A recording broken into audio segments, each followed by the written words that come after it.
کیا ہوا؟ یہاں سے بھاگنے کے بارے میں سوچ رہی ہو؟ تھوڑا مشکل ہے یہاں سے فرار ہونا۔ وہ بالکنی میں کھڑی وہاں سے چھلانگ لگانے کے بارے میں سوچ رہی تھی۔ ایک دم کمرے میں سے آتی مردانہ آواز پر مڑتی ہوئی خوف کے مارے اسے دیکھنے لگی۔ 23 سال کی عمر کے لگ بھگ سوٹ بوٹ پہنا ہوا آدمی، یقیناً روہیل چغتائی تھا، جس کے لیے آج اس کو یوں سجایا سنوارا گیا تھا۔ روہیل نے کمرے میں آنے کے ساتھ ہی کمرے کا دروازہ بند کر دیا تو وہ اپنا کاندھے سے ٹھلکا ہوا دوپٹہ جلدی سے ٹھیک کرنے لگی۔ دیکھیے، میں ویسی لڑکی نہیں ہوں جیسا آپ مجھے سمجھ رہے ہیں۔ میں ایک شریف گھرانے سے تعلق رکھتی ہوں۔ روبی نے مجھے زبردستی میری مرضی کے خلاف مجھے یہاں آپ کے پاس بھیجا ہے۔ پلیز مجھے یہاں سے جانے دیں۔ وہ بالکنی سے کمرے میں آتے ہوئے روہیل کو دیکھ کر بولی۔ روہیل اسے حلیے اور لب و لہجے سے پڑھا لکھا لگ رہا تھا۔ اسے لگا روہیل اس کی مجبوری سمجھے گا اور ترس کھا کر اسے یہاں سے جانے بھی دے گا۔ میں بھی ایسا ویسا آدمی نہیں ہوں جیسا تم مجھے سمجھ رہی ہو۔ میں بھی ایک شریف گھرانے سے تعلق رکھتا ہوں، ایک خوبصورت بیوی اور 2 بچے ہیں میرے۔ ہر قسم کی لڑکی کے ساتھ رات گزارنا مجھے پسند نہیں ہے اور نہ ہی یہ سب میرا مشغلہ ہے۔ بس 2 مہینے میں ایک آدھ بار ہی روبی کو میرا مزاج اور اسٹینڈرڈ معلوم ہے۔ اسی کو مد نظر رکھتے ہوئے روبی نے تمہیں آج میرے لیے سلیکٹ کیا ہے، اور ماننا پڑے گا اس کا منتخب کردہ آج رات کا یہ سرپرائز، تمہارا مدہوش کرنے والا یہ حسن واقعی اس قابل ہے کہ اس کو بہت نزدیک سے دیکھا جائے۔ اس لیے وقت ضائع کیے بغیر یہاں میرے پاس آ جاؤ۔ نخرے مجھے بالکل بھی پسند نہیں ہیں، اور صبح مجھے میٹنگ بھی اٹینڈ کرنی ہے۔ روہیل اس سے بات کرنے کے ساتھ ہی شراب کی بوتل اور ایک گلاس سامنے میز پر رکھتا ہوا خود صوفے پر بیٹھ چکا تھا۔ وہ آنسو بہاتے ہوئی روہیل کو دیکھنے لگی۔ تم ابھی تک وہیں کھڑی ہو؟ دیکھو، میں جانتا ہوں یہ سب جو آج تمہارے ساتھ ہوگا وہ تمہارا پہلا تجربہ ہوگا۔ روبی کے پاس جتنی بھی نئی لڑکیاں آتی ہیں وہ پہلی دفعہ میں ایسے ہی ڈری سہمی ہوتی ہیں، پھر آہستہ آہستہ انہیں اپنے کام کی عادت ہو جاتی ہے۔ تمہیں بھی ہو جائے گی۔ یہ رونا دھونا مچا کر تم کچھ ایکسٹرا ہی کر رہی ہو۔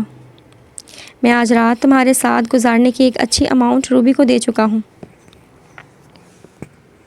اس لیے میرا ٹائم ویسٹ نہیں کرو۔ روہیل اس کو روتا ہوا دیکھ کر بہت آرام سے سمجھانے لگا۔ بغیر رشتے کے اس طرح کیسے؟ پلیز آپ مجھ سے شادی کر لیں۔ وہ اپنے آنسو صاف کرتی ہوئی روہیل سے بولی، جس پر وہ کہکا مار کر ہنسا۔ شادی کر لو تم سے؟ وہ کیوں بھائی؟ تم میری تعریف کو غلط انداز میں لے رہی ہو۔ میری بیوی بہت خوبصورت ہے اور میں اپنی لائف میں اس کے ساتھ بہت خوش ہوں۔ تمہیں بتایا تو ہے۔ یہ سب میرا مشغلہ نہیں ہے۔ کبھی کبھار روٹین لائف سے ہٹ کر تھوڑا سا ذائقہ بدلنے کے لیے میں روبی سے کانٹیکٹ کر لیتا ہوں۔ اب تو میرا کافی وقت لے چکی ہو، جاؤ جا کر بیڈ پر لیٹ جاؤ۔ روہیل شراب کا گلاس خالی کر چکا تھا۔ وہ خالی گلاس کو دوبارہ شراب سے بھرتا ہوا پھر اس سے بولا۔ ایک بار پھر آنکھوں سے امنڈ آنے والے آنسوؤں کو صاف کرتی ہوئی وہ بیڈ کی طرف دیکھنے لگی، جس کی طرف قدم بڑھانا اسے دشوار لگ رہا تھا۔ اس سے پہلے روہیل صوفے سے اٹھ کر اس کے پاس آتا، نہ جانے کس خیال کے تحت وہ بیڈ کے برابر میں موجود کمرے کا دروازہ کھول کر تیزی سے اندر چلی گئی اور دروازہ اندر سے بند کر لیا۔ او شٹ، نو۔ بیلا بنگلے میں موجود لان میں سائیکلنگ کر رہی تھی۔ بروقت بریک نہ لگنے کی وجہ سے سائیکل لان کے پاس پڑے گندے پانی کو اڑاتی ہوئی گیٹ کے اندر آنے والے لڑکے کے کپڑے کو اچھا خاصا خراب کر چکی تھی، جس پر وہ لڑکا اپنے کپڑوں کے بعد بیلا کو غصے میں گھورنے لگا۔ I am very sorry, your dress is stained. میرا مطلب ہے میں معافی چاہتی ہوں، میری وجہ سے تمہارے کپڑے داغدار ہو گئے۔ بیلا اس انجانے غصے میں گھورتے ہوئے لڑکے کو دیکھ کر شرمندہ ہوتی ہوئی بولی، it's not your matter, can you tell me about Mrs Abbad. Azlan کو اپنے کپڑوں کے اوپر کیچڑ کے داغ دیکھ کر غصہ تو شدید آیا تھا، مگر وہ اس چھوٹی سی سنہری سی بالوں والی گڑیا جیسی لڑکی کے معافی مانگنے پر اور شرمندہ ہونے پر نرم پڑتا ہوا اس سے بولا، ارے تم تو پڑھے لکھے ہو، میرا مطلب ہے تم پڑھتے ہو نا، بیلا اپنی سائیکل سے اترتے ہوئے اذلان سے پوچھنے لگی، کیونکہ بیلا نے اس کے عام سے حلیے اور کپڑوں سے یہی اندازہ لگایا تھا کہ انگریزی میں کی گئی اس کی معذرت یہ انجان لڑکا سمجھ نہیں پائے گا، جبھی اس نے اپنی معذرت کا ترجمہ بھی ساتھ کیا تھا۔ یہ ایک چھوٹا سا ٹاؤن ہے مگر یہاں کے اسکولز اور ٹیچر کافی اچھے ہیں، اذلان اس چھوٹی سی لڑکی کو سادہ سے انداز میں بتانے لگا، کیونکہ وہ جانتا تھا کہ یہ چھوٹی سی لڑکی اس کے عام سے کپڑوں کو دیکھ کر اسے ان پڑھ سمجھ رہی ہوگی۔ جب ہی وہ بیلا کو انگریزی میں بتانے لگا، کیا تم اذلان ہو؟ تمہیں نثار نے بھیجا ہے؟ نسوانی آواز پر اذلان ناظرین کو دیکھنے لگا جو اس کے کیچڑ زدہ کپڑوں کو دیکھ کر اس سے سوال کر رہی تھی۔ جی میرا نام اذلان ہے، نثار میرے چچا جان ہیں، انہوں نے مجھے یہاں بھیجا ہے، مسز عباد کو کوئی کام تھا۔ اذلان اپنی توجہ اس چھوٹی سی لڑکی سے اب ناظرین کی طرف مرکوز کرتا ہوا اعتماد سے بولا، میں ہی مسز عباد ہوں اذلان، کیا تم مجھے قریبی مارکیٹ لے جا سکتے ہو؟ دراصل میں اس جگہ سے بالکل ناواقف ہوں اور پینٹنگ میرا شوق ہے، مجھے افسوس کے ساتھ یہ بتانا پڑ رہا ہے کہ میں اپنے کنوینس اور برش جانے کہاں رکھ کر بھول گئی ہوں۔ دراصل میں صبح میں نے نثار کو اپنا مسئلہ بیان کیا تھا مگر اسے خود اپنی طبیعت خرابی کی وجہ سے اسپتال جانا تھا، اس لیے اس نے کہا کہ آپ کو میرا بھتیجا اذلان مارکیٹ تک لے جائے گا۔ ویسے اب کیسی طبیعت ہے نثار کی؟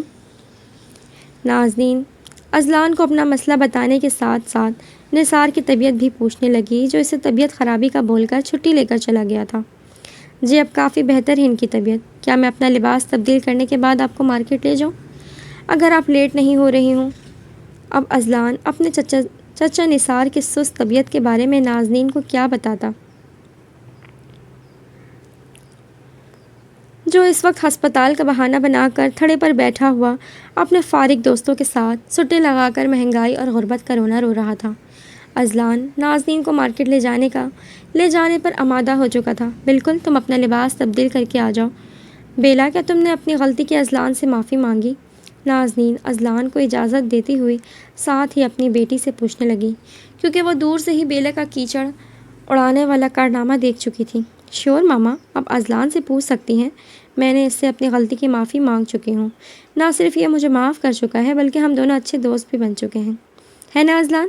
خاموش کھڑی ہوئی بیلا ایک دم سے بولی۔ اس کی بات پر ناظرین کے ساتھ اذلان کے ہونٹوں کو بھی مسکراہٹ نے چھوا۔ وہ اپنا لباس تبدیل کرنے کے غرض سے برابر میں بنے کوارٹر میں چلا گیا۔ ارے نوف، رک جا، کہاں جا رہی ہے؟ عدنان اپنے اوباش دوستوں کے ساتھ چائے کے ہوٹل پر بیٹھا ہوا تھا، وہاں سے نوف کو گزرتا ہوا دیکھ کر اس کے پیچھے آ کر نوف کو پکارنے لگا، جس کی وجہ سے نوف کو رکنا پڑا یہیں قریب پانسار کی دکان تک۔ امی نے بھیجا تھا، کچھ سامان چاہیے تھا ان کو، نوف اپنے سے بڑے چچا زاد کو بتانے لگی۔ ایک سرسری سی نظر ڈالنے کے بعد مشکل سے ہی وہ عدنان کا چہرہ دیکھتی تھی، کیونکہ عدنان اس کو دیکھنے کے بجائے عجیب طریقے سے گھورتا تھا۔ کم عمر اور نا سمجھ ہونے کے باوجود نوف کو عدنان سے بات کرنے میں اور اس کے دیکھنے کے انداز سے کفت محسوس ہوتی تھی۔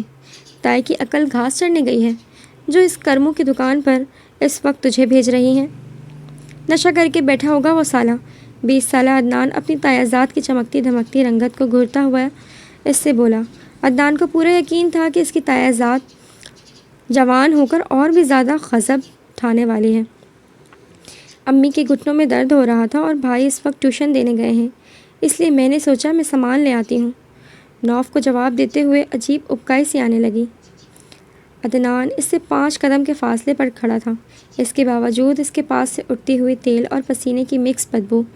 نوف کا دل چاہا کہ وہ وہاں سے بھاگ جائے۔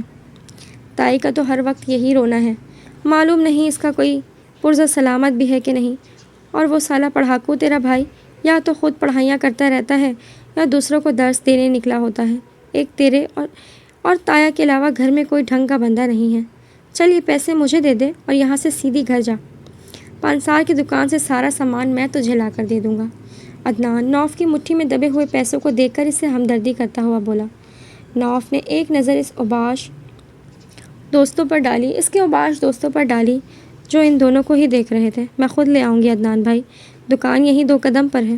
نوف کو پورا یقین تھا اگر اس نے عدنان کو پیسے دے دیے تو آج عدنان اپنے اوباش دوستوں کو چائے انہی پیسوں سے پلائے گا۔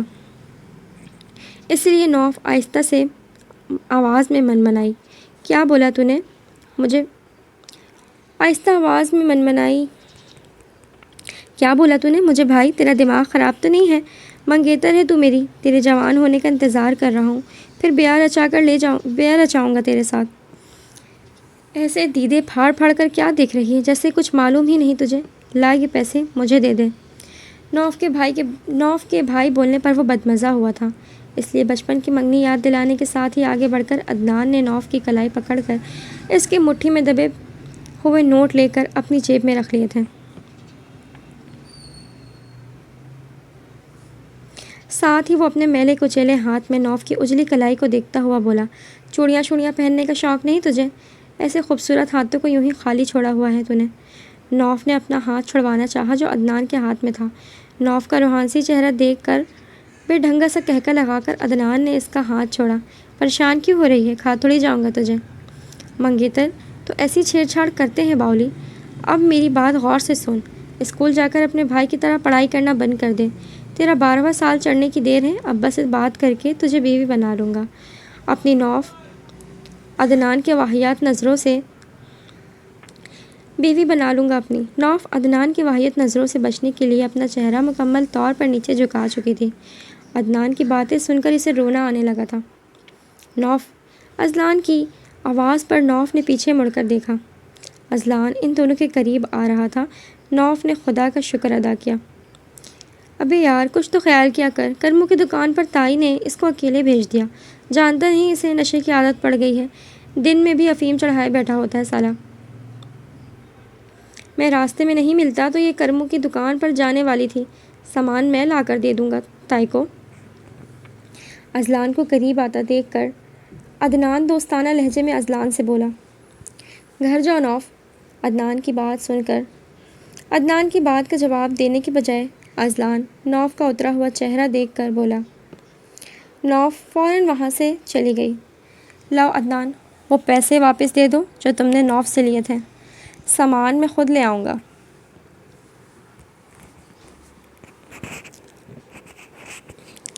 عدنان کوئی فالتو بات کیے بغیر عدنان کی طرف ہاتھ بڑھاتا ہوا بولا، تو عدنان نے منہ بنا کر پیسے اس کے ہاتھ پر رکھ دیے۔ اذلان وہاں سے جاتا ہوا اپنے باپ کے کیے گئے اس فیصلے کے بارے میں سوچنے لگا، جس میں نہ صرف اس کی معصوم بہن کا رشتہ قیوم نے اپنے بھائی کی محبت میں آ کر اس کے آوارہ بیٹے سے جوڑ دیا تھا، بلکہ گل کے ساتھ بھی اس کا رشتہ بچپن میں طے پا گیا تھا۔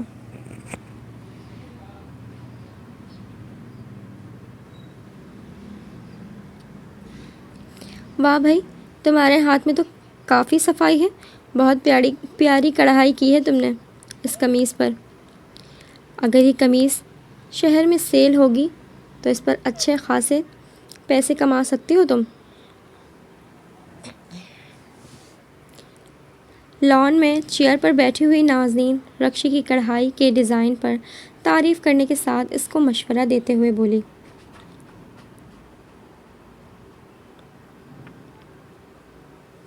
بس جی، یہ کام تو میں نے شوقیہ سیکھا ہے، اگر آپ کو میرے ہاتھ کا کام پسند آیا ہے تو میں آپ کے لیے بھی ایک قمیص تیار کروں گی۔ رکشی خوش ہو کر بولتی ہوئی قمیص کے سیمپل کو واپس شاپر میں رکھنے لگی۔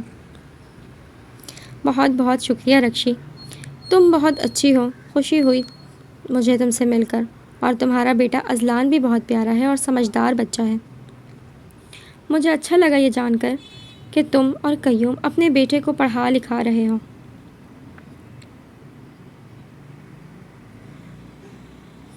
نازنین اپنے سامنے بیٹھی ہوئی رکشی سے بولتی ہوئی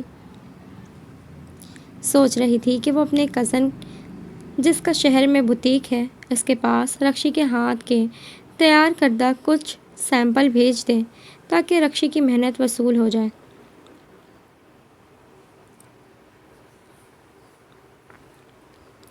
اذلان کے علاوہ میری ایک بیٹی بھی ہے، وہ بھی ماشاءاللہ اسکول جاتی ہے، میرا تو خواب ہے میرے دونوں بچے پڑھ لکھ کر باشعور انسان بن جائیں۔ رکشی خوشی خوشی نوف کے بارے میں نازنین کو بھی بتانے لگی۔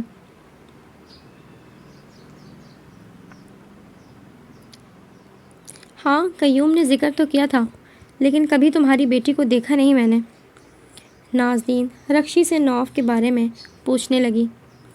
اذلان نازنین کے کہنے پر مارکیٹ گیا ہوا تھا، اسے کچھ چیزوں کی ضرورت تھی۔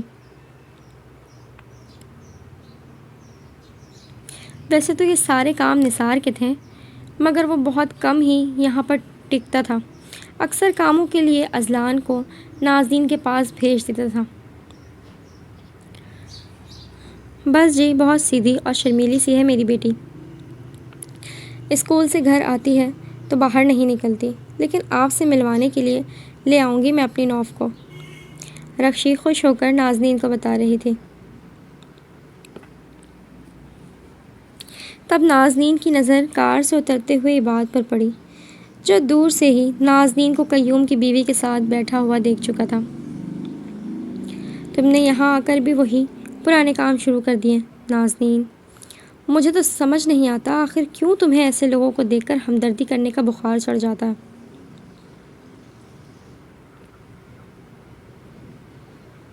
تم ہر وقت مدر ٹریسا کیوں بنی رہتی ہو؟ نازنین عباد کے پاس آ کر قیوم کی بیوی کا لحاظ کیے بنا بولا۔ عباد نازنین کے پاس آ کر قیوم کی بیوی کا لحاظ کیے بنا بولا۔ عباد پلیز۔ رکشی کے سامنے اس طرح عباد کے بولنے پر نازنین شرمندہ ہوتی ہوئی عباد سے بولی، کیا یار، اگر تم بور ہوتی ہو تو اپنے لیے کوئی دوسری ایکٹیویٹی ڈھونڈو، یوں کام کرنے والے نوکروں کو اپنے ساتھ بٹھانے سے مجھے تو سمجھ میں نہیں آتا تمہیں کون سا سکون ملتا ہے۔ نازنین کے آنکھوں ہی آنکھوں میں منع کرنے کے باوجود عباد بنا لحاظ کیے ہوئے دوبارہ بولا، جس پر رکشی شرمندہ ہوتی ہوئی کرسی سے اٹھی۔ اچھا بیگم صاحبہ، اجازت دیں میں چلتی ہوں، رکشی اپنا سا منہ بنا کر بولی اور ٹیبل پر رکھا شاپر اٹھاتی ہوئی وہاں سے جانے لگی، جس پر نازنین افسوس کرتی ہوئی عباد کو دیکھنے لگی۔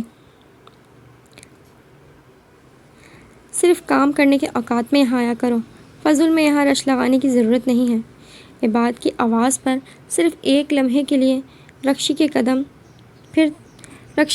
رکے، پھر وہ تیز قدم اٹھاتی ہوئی وہاں سے چلی گئی۔ انف عباد۔ نازنین کے بولنے پر عباد نازنین کو گھورتا ہوا بولا، شٹ اپ، روم میں چلو۔ عباد وہاں سے گھر کے اندر جا چکا تھا۔